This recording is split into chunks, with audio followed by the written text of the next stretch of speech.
Yo creo que el mayor reto justamente es lo que comentaba uno de los muchachos con los que estábamos exponiendo, que es que ya existen mecanismos que están funcionando. Entonces, las inercias de esos mecanismos representan esos retos que son enormes. Cambiar la manera de pensar de las personas, lograr comunicar y lograr sobre todo establecer sistemas sinérgicos. Es decir, ¿qué significa eso? Un sistema es algo que está conectado, que tiene muchas partes y que esas partes funcionan. Que sea sinérgico es que con poco haces mucho.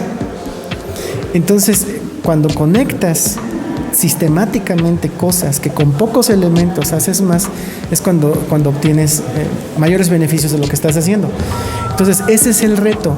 El reto que yo creo más difícil es vencer las inercias, vencer el cómo se están haciendo las cosas, el cómo se está pensando, el establecer una directriz, que es de lo que yo estaba hablando hoy, acerca de cómo sí se pueden lograr grandes esfuerzos, pero siempre teniendo un hilo conductor.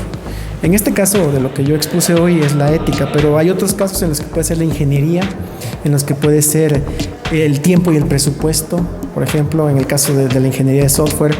En otros casos puede ser un problema social. Siempre hay objetivos o hay metas que se tienen que cumplir, pero si tú tienes una inercia encima y si tú tienes un sistema que ya está aceitado y ya está preparado para funcionar de una sola manera, el cambio de paradigma es lo más difícil. Y ese cambio de paradigma no te permite visualizar esos sistemas sinérgicos en los que con lo que tienes puedes lograr un poco más y ya después empiezas a construir otras cosas. Entonces siempre las inercias son las que introducen los retos más grandes. Y creo yo que lo primero que hay que hacer, o el primer reto, es hacer un inventario de esas inercias y empezar a trabajarlas. Eso es lo más difícil que creo yo, porque requiere de tener una visión de orden superior de lo que está sucediendo y cómo se comportan esas sinergias. Es un poco como preguntarte, ¿tú tienes piernas? Entonces tú me respondes, claro que sí tengo piernas, pero no lo pensaste hasta este momento, hasta que te lo pregunté, reconociste tus piernas y las sentiste. Entonces la inercia del conocimiento de tus piernas te lleva a suponer que siempre estarán ahí. Entonces te digo, oye, pero imagínate un hombre primitivo que le digas, ¿tienes piernas? Claro que sí. Oye, ¿sabías que puedes transportarte sin tus piernas? Eso es imposible, te lo va a decir. ¿Por qué? Porque él tiene una inercia en la suposición de la existencia de sus piernas. Entonces es lo que pasa un poquito con la sociedad y con el desarrollo tecnológico y con todo lo que estamos hablando. Ya existen esas inercias en las que el gobierno hace las cosas de una manera, la sociedad las hace de otra y esas inercias no se van a romper fácilmente. ¿Cuál podría ser, y a lo mejor es parte de lo, seguramente es parte de lo que acabo de decir, pero cuál podría ser el catalizador para incluir a la sociedad en temas tecnológicos que nos ayuden a cambiar esas mindset para decir, sí, me integro y lo utilizo y con eso soluciono algunas cosas que están pensando y que me están afectando? Creo yo que una de las cosas que decía el chico que me hizo una pregunta no estaba tan lejano del punto. Él lo ve como un incentivo, no una zanahoria que tiene que perseguir uno. Y creo yo que sí hay una cuestión ahí interesante, que es que en realidad en México tenemos una carencia real de figuras clave. Y una de esas figuras clave en la tecnología es el CTO. ¿Cómo se traduce? Chief Technology Officer, exactamente. Nosotros en el software lo vemos como el arquitecto de software. Entonces, como en toda sociedad, los líderes son los que forman el carácter social. Y esos líderes, o esos pensadores, o esos revolucionarios en algunos casos, que hay que tener cuidado también con esa parte, porque acuérdate que las revoluciones son dar vueltas, ¿no? Y esas vueltas acabas en el mismo lugar, ¿no? Entonces son inercias. Entonces, más que esas revoluciones, pensemos en esos carácter evolutivo de las figuras clave que nosotros necesitamos en México. Entonces, para mí, formar esos CTOs, formar esos líderes que tienen la habilidad de, por un lado, tener el conocimiento, por otro lado, tener las necesidades y en medio tener a la industria de las universidades, orientarlas y decir qué es lo que está bien y qué es lo que está mal hecho, Eso es lo que nos está haciendo falta. El catalizador es la formación de líderes con un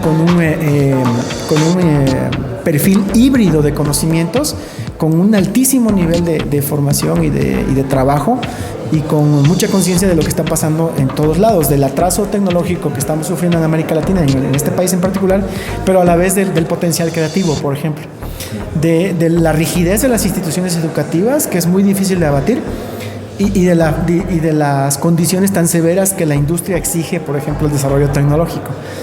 Entonces hay ejemplos muy burdos, como el que te puedo decir que la industria no tolera el desarrollo, ni el gobierno. No lo toleran. ¿Por qué? Porque ellos funcionan en términos de cuestiones bien definidas y deterministas. Esto es lo que entra, esto es lo que sale y se acabó. Y en la tecnología las cosas no son así. De hecho, la oportunidad que surge en la tecnología es esa, que las cosas no sean así. Y por eso vemos grandes desarrollos fuera de México.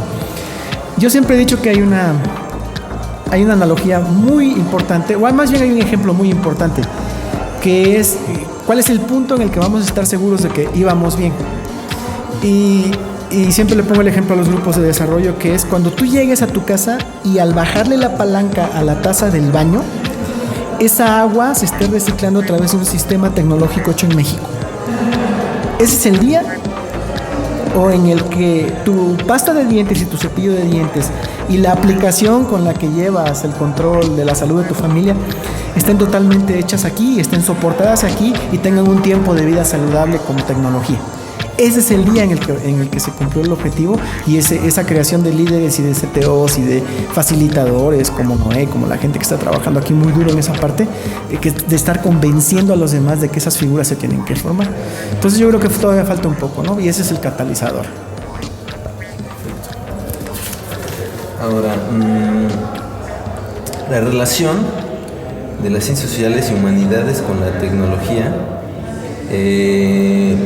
enfocada en un bien común. Háblanos de eso, o sea, precisamente lo que estás hablando y lo que estamos hablando, ¿no? Este tema es difícil. Siempre, primero hay que entender los dos contextos. El filósofo no está interesado en encontrar solución alguna. Él está interesado en la discusión, en la cosa en sí.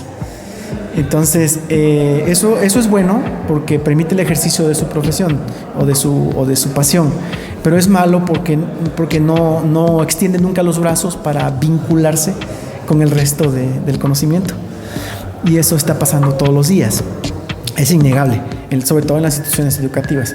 Del otro lado, los ingenieros y la gente o los tecnólogos o la gente que hace ciencia, los científicos, solo están interesados en modelar la realidad hasta cierto grado, o en abstraerla, o en quitarle o ponerle detalles en una teoría.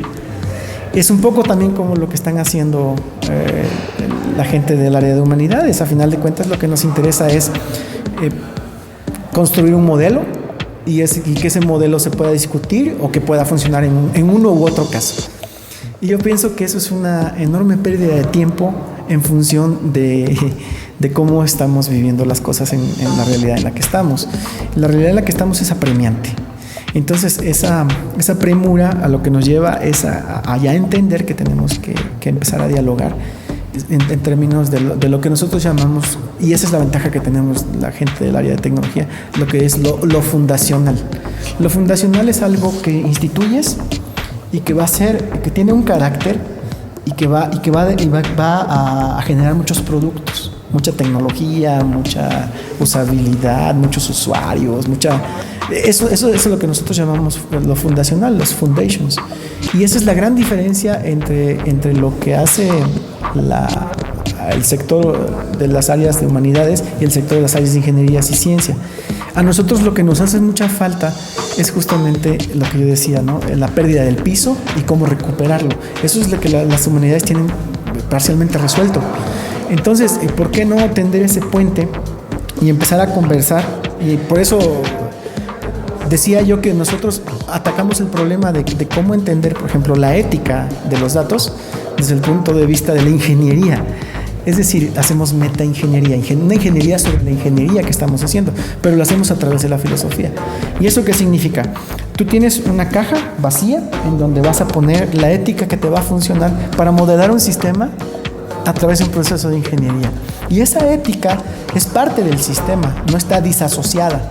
Entonces, si tú me hablas Por ejemplo, en el caso de Dussel que estaba yo hablando, que se me hace admirable, por ejemplo, si tú hablas de un sistema político y encajas las tesis políticas de la ética política de Dussel, las encajas en esa, las metes en esa caja y ves cómo funcionan los demás, ya estás modelando o estás simulando. Entonces ya lo vemos como un sistema, entonces ya podemos operar. Pero si eso no te conviene o te interesa tener todas las dimensiones del problema estudiadas o la mayoría de esas dimensiones, sacas esa ética y metes otra y el sistema se reacondiciona. Y ese proceso de ingeniería nosotros lo hacemos todos los días en el desarrollo del software. Estamos acostumbrados a que las cosas cambian por sí mismas. Entonces es un proceso evolutivo. Lo difícil está en entender justamente la teoría de la exterioridad de Dussel, que a mí me ha servido mucho para entender un poco lo que está pasando con el desarrollo tecnológico. Estamos acostumbrados más a estar absortos en la exterioridad, es decir, en lo que están haciendo los demás, y nos interesa integrarnos hacia afuera, nos interesa salir, más que tomar lo que de afuera nos puede servir para construir una identidad propia, tecnología propia y un desarrollo propio. Eso es muy riesgoso. Yo lo veo como un riesgo constante, sobre todo con estas generaciones nuevas que en realidad no están partiendo de una visión fundacional de decir, sé lo que estoy haciendo. Eso es muy difícil que tú encuentres jóvenes emprendedores que digan, mira, yo sé lo que estoy haciendo y sé cuáles son las consecuencias de lo que estoy haciendo. Es un poco el carácter negativo del carpe diem, ¿no? Del vive el momento. Está bien, eso es bueno para emprender, pero no es bueno para sostener. Entonces también nos interesa esa cuestión, ¿no?, humana, esa cuestión que nos da justamente el estudio de las humanidades, para qué estamos haciendo lo que estamos haciendo como seres humanos o como comunidades.